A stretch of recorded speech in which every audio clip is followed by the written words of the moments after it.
Ini kesaksian Jenderal M. Yusuf keluar dari Beijing, Republik Rakyat Cina saat G30 SPKI meletus di Jakarta pada tanggal 1 Oktober tahun 1965. Ketika itu, M. Yusuf masih berpangkat Brigjen. Dia sedang memegang jabatan sebagai Menteri Perindustrian Ringan dalam Kabinet Dwi Kora yang dipimpin Presiden Soekarno. Menurut Atmaji Sumarkijo dalam buku Jenderal M. Yusuf, Panglima para prajurit, pada akhir bulan September tahun 1965 ada 6 delegasi yang diberangkatkan pemerintah Republik Indonesia ke Cina. Waperdam Hairul Saleh memimpin delegasi DPRGR. Mereka diundang untuk mengikuti perayaan Hari Nasional Republik Rakyat Cina yang jatuh pada tanggal 1 Oktober tahun 1965. Misi kedua yang dipimpin oleh Menteri Suryadi adalah misi ekonomi. Dalam tim ini, Menteri Perindustrian Ringan M. Yusuf ikut di dalamnya. Delegasi ketiga adalah siswa Sekolah Staf dan Komando AURI. Misi berikutnya adalah delegasi Lembaga Pertahanan Nasional, Lemhanas, yang dipimpin oleh Gubernurnya Maijen Wiluyo Puspoyudo dan rombongan Persatuan Wartawan Indonesia, PWI, Pusat. Kemudian juga ada delegasi yang cukup besar dari Sentral Komite Partai Komunis Indonesia, PKI, yang dipimpin oleh Yusuf Ajitorok Simanjuntak. Selain itu ada delegasi yang terdiri dari para siswa Lembaga Pertahanan Nasional, Lemhanas. Yang terakhir ini malah terbang ke Beijing dengan menggunakan pesawat C-130 Hercules milik AURI. Meskipun mereka mewakili kelompok atau delegasi yang berbeda-beda, tetapi semuanya disambut dengan oleh pemerintah RRC karena pada waktu itu hubungan diplomatik antara Indonesia dan Cina sedang mesra-mesranya. Presiden Soekarno telah mengumumkan poros Jakarta Phnom Penh, Beijing dan Pyongyang, suatu poros politik yang kental anti Barat atau anti Amerika serta sekutu-sekutunya.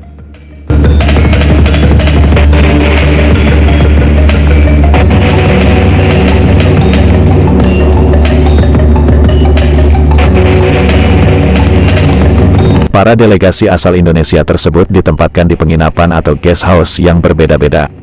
Tetapi yang pasti staf KBRI atas perintah Dubes Jawoto lalu meminta para anggota delegasi Indonesia itu menyerahkan paspor mereka untuk disimpan di tempat yang aman di gedung KBRI. Hampir semua percaya dan menyerahkan paspor mereka, tetapi ada sejumlah kecil yang tidak mau menyerahkan paspor dengan alasan yang berbeda-beda. Setelah peristiwa yang terjadi di Indonesia pada tanggal 1 Oktober tahun 1965 pagi, para anggota delegasi CCPKI tidak pulang ke Indonesia. Demikian juga Duta Besar Jawoto telah tinggal di sana, meskipun kemudian diberhentikan dari jabatannya karena tidak mau memenuhi panggilan dari Departemen Luar Negeri untuk pulang ke tanah air. Jawoto sendiri akhirnya meninggalkan Beijing dan tinggal di Belanda sampai meninggalnya. Salah satu di antara sedikit orang yang menolak untuk menyerahkan paspornya adalah Menteri M. Yusuf.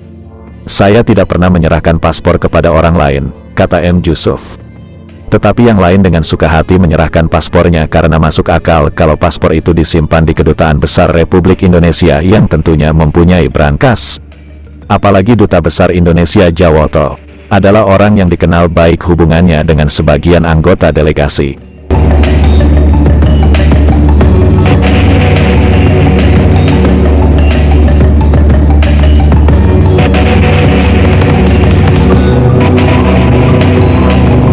Menurut Atmaji Sumarkijo, acara perayaan Hari Nasional RRC pada tanggal 1 Oktober tahun 1965 berjalan dengan meriah. Dan delegasi Indonesia mendapat perlakuan istimewa karena merupakan kawan terdekat dalam poros Jakarta Phnom Penh Beijing Pyongyang yang anti Amerika Serikat. Tetapi beberapa jam setelah itu, sebagian besar rombongan mendapat informasi dari tuan rumah bahwa di Jakarta telah terjadi suatu gerakan untuk menyelamatkan Bung Karno. Menteri M. Yusuf mendapat informasi dari dua sumber, satu informasi yang seragam dari pihak Cina, dan satu lagi informasi lebih akurat mengenai apa yang sesungguhnya terjadi di Jakarta. Termasuk yang menerima informasi yang seragam tadi adalah ketua rombongan, Waperdam Hairul Saleh. Menurut cerita, keesokan harinya, ia berusaha untuk bertemu dengan Perdana Menteri Chou En-lai tetapi permintaan tersebut ditolak. Setelah itu, M. Yusuf dengan berbagai cara berusaha mencari cara untuk pulang ke Indonesia secepatnya. Walaupun pada waktu itu Menteri Yusuf tidak mendengar perkembangan yang terjadi malam harinya di Jakarta. Karena ada beda waktu 3 jam antara Jakarta dengan Beijing. Tetapi pada malam itu pula, instingnya mengatakan bahwa ia harus pulang secepatnya ke Indonesia dengan cara apapun juga. Rencana ini dikemukakan kepada sejumlah anggota Lemhanas. Tetapi persoalannya, paspor-paspor mereka disimpan di KBRI yang sudah tutup sejak sore hari. Brigjen Jusuf lalu bersama seorang anggota delegasi akhirnya memutuskan untuk pulang. Satu-satunya alat transportasi yang ada ialah kereta api. Pesawat terbang untuk penerbangan domestik praktis tidak ada, dan penerbangan ke Hong Kong jadwalnya amat langka. Kereta api pun perjalanannya bersambung-sambung dari ibu kota negara sampai ke Guangzhou, jaraknya sekitar 2000 km dan ditempuh dalam 2 hari 1 malam. Kereta api sambungan kemudian berhenti beberapa ratus meter sebelum sampai ke perbatasan dengan Hong Kong yang dijaga ketat. Pada hari yang normal, biasanya banyak buruh yang membawa barang atau koper para orang asing. Tetapi pada hari itu tidak ada satupun orang yang menawarkan diri membawa koper kedua orang Indonesia itu. Terpaksa M. Jusuf memikul kopernya sendiri hingga masuk ke wilayah Hong Kong. Dari sana M. Jusuf naik kereta api hingga kota dan langsung ke kantor Konsulat Jenderal Indonesia di Hong Kong yang dikenal Jenderal M. Jusuf dengan baik. Brigjen Jusuf minta agar ia dicarikan pesawat tercepat untuk pulang ke Indonesia. Dan kebetulan sebuah pesawat Garuda Indonesia Airways dari Tokyo akan tiba di Hong Kong untuk melanjutkan perjalanan ke Jakarta. Pesawat jenis Lockheed Electra berbaling-baling 4 itulah yang membawa pulang Brigjen M. Jusuf ke Jakarta. Dari Konjen Republik Indonesia, Jusuf mendengar serba sedikit situasi di Jakarta, tetapi kebanyakan adalah dari berita BBC London dan Radio Australia. Meskipun sumber informasinya adalah dari RRI di Jakarta, termasuk berita tentang diculiknya sejumlah perwira tinggi TNI Angkatan Darat.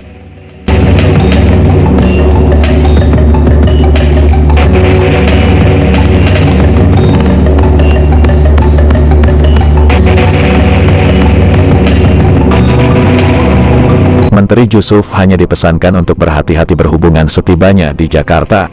Tatkala mendarat di Bandara Internasional Kemayoran, Jusuf langsung tanpa berganti pakaian menuju ke Markas Komando Cadangan Strategis Angkatan Darat, Kostrad, di Jalan Merdeka Timur. Mengapa ke Kostrad, dan bukan mencari Presiden Soekarno? Mengingat ia adalah seorang menteri anggota Kabinet Dwikora, terkait ini M. Jusuf beralasan, "Saya pertama-tama adalah seorang anggota TNI." Ujar M. Jusuf menjelaskan mengapa ia melapor kepada Panglima Kostrad Maijen Soeharto. Menurut Jusuf, karena Menteri Panglima Angkatan Darat diculik dan belum diketahui nasibnya. Maka yang menjabat sebagai perwira paling senior tentu adalah Panglima Kostrad. "Saya ikut SOP militer itu," kata Jusuf. Jusuf kenal dengan Soeharto, karena mereka pernah sama-sama bertugas di Makassar pada 2 kesempatan yang berbeda. Pada kesempatan pertama, Kapten M. Jusuf adalah ajudan dari Letkol Kawilarang. Panglima Teritorium 7 dan Letkol Soeharto adalah Komandan Brigade Garuda Mataram yang ditugaskan untuk menumpas pemberontakan Kenil di Makassar di bawah kendali Kawilarang. Kesempatan kedua adalah sewaktu Maijen Soeharto menjabat Panglima Mandala Pembebasan Irian Barat yang berkedudukan di Makassar. Sementara Kolonel M. Jusuf adalah Pangdam 14 Hasanuddin. Selain ke Kostrad, langkah penting Jusuf lainnya adalah menelpon istrinya, Eli Jusuf yang ketika itu masih tinggal di Makassar, dan memberitahu bahwa ia sudah selamat tiba di Jakarta.